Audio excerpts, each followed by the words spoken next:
सभी जानते हैं कि मोबाइल कितना ज़्यादा हार्मफुल है बच्चों के लिए एंड हम सभी पेरेंट्स अपने बच्चों को मोबाइल से दूर रखना चाहते हैं, लेकिन हम ये भी जानते हैं कि बच्चे को मोबाइल से दूर रखना आज के टाइम पर कितना मुश्किल है, क्योंकि हम सबके हाथ में मोबाइल होता है। दूसरा, हम सभी बहुत बिजी रहते हैं, थोड़ा टाइम तो हम भी डिजर्व करते हैं ना। अपने आप को थोड़ा सा वक्त देने के लिए हमारे लिए ज़रूरी हो जाता है कि अपने बच्चों के हाथ में मोबाइल दें ताकि वो शांति से खेलें एंड हमें थोड़ा चैन लेने दें। लेकिन इसकी वजह से उनकी हैबिट पड़ जाती है एंड फिर हम इसी चीज़ से परेशान होते हैं कि इस हैबिट को कैसे छुड़ाएं। सो ऑल इन ऑल आज की वीडियो में हम जानने की कोशिश करेंगे कि ऐसे कौन से स्टेप हम ले सकते हैं जिसकी वजह से हमारे बच्चे मोबाइल से थोड़ा दूर रहें एंड हम थोड़ा रिलैक्स रहें। सो इसके लिए जो पहली चीज़ आपको करनी है वो है बाउंड्रीज सेट करना। आपको बच्चों को बताना होगा कि वो कब मोबाइल यूज़ कर सकते हैं और कब नहीं कर सकते हैं। अगर आप ये सोच रहे हैं कि बच्चे बिल्कुल ही मोबाइल ना देखें तो आज के टाइम पर ये पॉसिबल नहीं है। हाँ, 2-3 साल तक जब तक बच्चे स्कूल में नहीं जा रहे हैं तब तक ये पॉसिबल है, तब तक आप ऐसा कीजिए।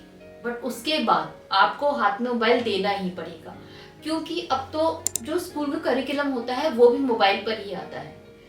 उनका प्रोजेक्ट भी मोबाइल पे बनाना पड़ता है। अब तो बच्चों को स्कूलिंग के लिए भी मोबाइल की जरूरत पड़ती है, इसलिए उनके हाथ में देना जरूरी है, but not now.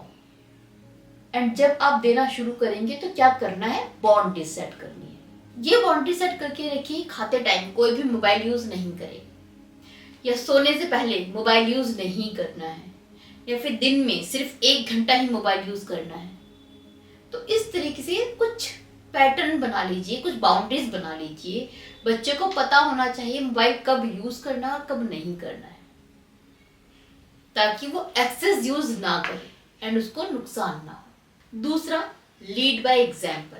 Mean to say ये पॉसिबल नहीं होगा कि आप खुद मोबाइल देख रहे हो और बच्चों से कहो मोबाइल यूज नहीं करना चाहिए, मोबाइल यूज करना गंदी बात, आई साइड वीक हो जाती है। हम तो कर सकते हैं क्योंकि बड़े हैं, तुम नहीं कर सकते हो। बच्चों को ये चीज समझ नहीं आती, बच्चों को लॉजिक समझ नहीं आते हैं, बच्चों को इमोशन समझ में आते हैं। तो इस तरह के लॉजिक देकर आप बच्चों को कभी नहीं समझा सकते। आपको उनके सामने एग्जाम्पल सेट करना पड़ेगा, क्योंकि बच्चे आपको देख कर सीख रहे हैं।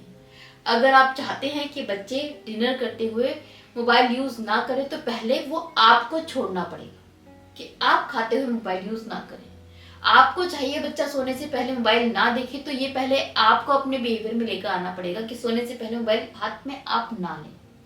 अगर आपको चाहिए कि हर वक्त आपके बच्चे के हाथ में मोबाइल ना रहे, तो पहले ये आपको करना पड़ेगा कि हर वक्त आप सोशल मीडिया पर, मोबाइल पर ना रहें। तो लीड बाय एग्जाम्पल। आप खुद मोबाइल से दूर रहेंगे तो बच्चे भी वो चीजें सीखेंगे आपसे। अगली चीज जो आपको करनी है वो है इंकरेज ऑल्टरनेटिव। मोबाइल को रिप्लेस करके आप उनको दे क्या रहे हैं? आपने ये तो बोल दिया मोबाइल यूज नहीं करना, तो करना क्या है ये भी तो बताओ ना। मोबाइल यूज नहीं करना, बाहर जाके खेलो, आउटडोर गेम के लिए उनको बोलिए। मोबाइल यूज नहीं करना, इंडोर गेम खेलते हैं, कुछ और खेलते हैं, ये काम कीजिए। उनको एक ऑल्टरनेट देना जरूरी है। क्या नहीं करना है ये जितना बताना जरूरी होता है, उतना ही बताना ये भी जरूरी होता है कि क्या कर सकते हैं। एंड इसके साथ जरूरी है कि आप बच्चों के साथ पर्सनल टाइम स्पेंड करें। जब आप बच्चों के साथ में इंगेज्ड होते हैं, उनके साथ खेलते हैं, फन करते हैं, इससे भी बच्चों का मोबाइल टाइम रिड्यूस होता है। बच्चे अपने पेरेंट्स के साथ खेलना एंजॉय करते हैं, उनके साथ टाइम स्पेंड करना एंजॉय करते हैं।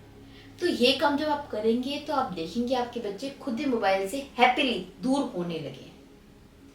इसके साथ जो अगली चीज आप कर सकते हैं वो है उनकी हॉबीज को इंक्रीज करना। देखिए, मोबाइल खेलना किसी की हॉबी नहीं होती, इनको पसंद आता है, वो सबको पसंद आता है, बट सबकी कोई ना कोई हॉबी तो होती है ना। उनकी हॉबी को इंकरेज कीजिए, थोड़ा सपोर्ट दीजिए, उनको पुश कीजिए अपनी हॉबी को फॉलो करने के लिए। लाइक कुकिंग हो गया, आर्ट एंड क्राफ्ट हुआ, या फिर डांस क्लासेस हुई, कुछ तो उनको पसंद होगा ना। गेम्स हो गई, फुटबॉल, वॉलीबॉल, एनीथिंग, तो उनका उन क्लासेस में एडमिशन करवाइए। बच्चों को एंजॉय करने दीजिए उनकी हॉबीज को। इससे अपने आप ही वो टाइम जो मोबाइल पर स्पेंड करते हैं वो रिड्यूस होता चला जाएगा, कम होता चला जाएगा। जब बच्चे अपनी हॉबी को फॉलो करेंगे तो वो उसको बहुत इंजॉय करने वाले हैं। साथ ही साथ ज़रूरी है कि हम अपने बच्चों को बताएं कि स्क्रीन टाइम से क्या नेगेटिव इम्पैक्ट पड़ता है उनकी बॉडी पर, उनकी हेल्थ पर, उनकी आइज़ पर। उनको नॉलेज दें, उनको बताएं कि क्यों आप मना कर रहे हैं, ऐसे ही मना कर रहे हैं कि गलत बात होती है। गलत बात क्यों होती है, इसमें क्या गलत देख लिया उन्होंने, कुछ गलत नहीं है। तो सिर्फ इतना कह देना कि गलत बात है नहीं देखना इज नॉट इनफ। उनको एजुकेट करना बहुत ज़रूरी है, आप क्यों मना कर रहे हो ये बताना बहुत ज़रूरी है, ताकि बच्चे समझें। एंड बच्चे समझते हैं। ये समझना आपकी ना समझी है कि बच्चे नहीं समझते। बच्चे बहुत कुछ समझते हैं, बच्चे सब कुछ समझते हैं। तो बच्चों को समझाइए। एंड अगेन जब आप समझाओगे तो बच्चे एक क्वेश्चन जरूर करेंगे कि मम्मा इतना ही नुकसान होता है तो आप क्यों यूज करती हो। फिर आप ये तो मत बोलिएगा कि मैं बड़ी हूं कर सकती हूँ, नहीं। इसलिए मैंने कहा कि लीड देम बाय एग्जाम्पल। आपको खुद मोबाइल यूज करना छोड़ना पड़ेगा अगर आप चाहते हैं कि आपका बच्चा मोबाइल यूज ना करे तो लीड देम बाय एग्जाम्पल, ताकि आप उनको मना कर पाए, समझा पाए। इसके साथ ही use your control, parenting control. देखिए बीइंग पेरेंट्स, आप सोचिए कि एक बार आपने कह दिया हो गया, नहीं। कभी कभी आपको गुस्से में ही बोलना पड़ेगा, धमकाना भी पड़ेगा। तो अपनी पावर को यूज कीजिए उस टाइम पे, क्योंकि बच्चे सिर्फ प्यार से नहीं मानते, थोड़ा तो उनको गुस्सा दिखाना पड़ता है। तो उस गुस्से का यूज कीजिए। एंड इससे भी जरूरी बात, आप दोनों हस्बैंड वाइफ एक ही पेज पर होने चाहिए। मतलब ये नहीं हो कि मम्मा कह रही है मोबाइल यूज नहीं करना है, नहीं करना है, पापा आ रहे हैं, बेटा कोई बात नहीं करनी। नहीं, नो मीन्स नो, एंड दोनों की तरफ से नो। इससे बच्चे कंफ्यूज नहीं होते। बच्चों को बहुत कंफ्यूजन होता है कि मम्मा कह रही है मोबाइल यूज नहीं करना चाहिए, गलत बात है, गंदी बात है। पापा कह रहे हैं कोई नहीं कर लेना। बच्चों को लगता है किसकी बात मानूं, कौन सही। एंड फिर बच्चा उसकी परमिशन लेने भागता है जो उसको अलाउ कर रहा है, उसकी बातों में आता है। वो चीज़ें अच्छी नहीं है। उसको लगता है कि पेरेंट्स की खुद की आपस में नहीं बनती, वो चीज़ अच्छी बात नहीं है। तो बहुत ज़रूरी है कि आप दोनों एक ही चीज़ बोलें, हस्बैंड और वाइफ। अगर वाइफ कह रही है दिन में 1 घंटा यूज़ करना है तो हस्बैंड भी सेम चीज़ पर बात टिका है अपनी कि नहीं 1 ही घंटा यूज़ करना है, इससे ज़्यादा नहीं करना। तो दोनों का एक चीज़ पर एग्री होना बहुत ज़रूरी है बच्चों के लिए। साथ ही साथ बीच बीच में बच्चों के साथ में ओपन कम्युनिकेशन ज़रूर कीजिए। जब बच्चे बहुत फ्रस्ट्रेटेड हो जाते हैं, बहुत गुस्सा होते हैं, बहुत बिलक जाते हैं मोबाइल के लिए, या कभी नाराज़ होकर बैठ जाते हैं, तो एक प्यार से कम्युनिकेट करके उनको बताइए कि आप क्यों मना करते हैं, कब आप उनको अलाउ करेंगे, वो कब मोबाइल देख सकते हैं, आपने कब देखना शुरू किया था।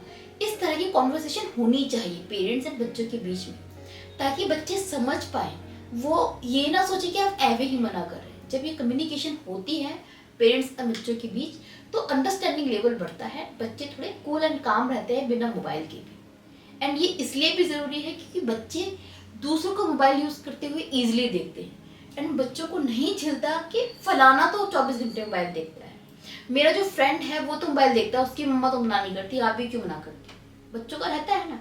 तो वो कम्युनिकेशन होना बहुत ज़रूरी है, ताकि आप में और बच्चों में गैप ना आए, पॉइंट ऑफ व्यू में गैप ना आए, बच्चे आपको समझ पाए। उसके लिए जब भी आपको टाइम मिले प्यार से उनको समझाएं ज़रूर।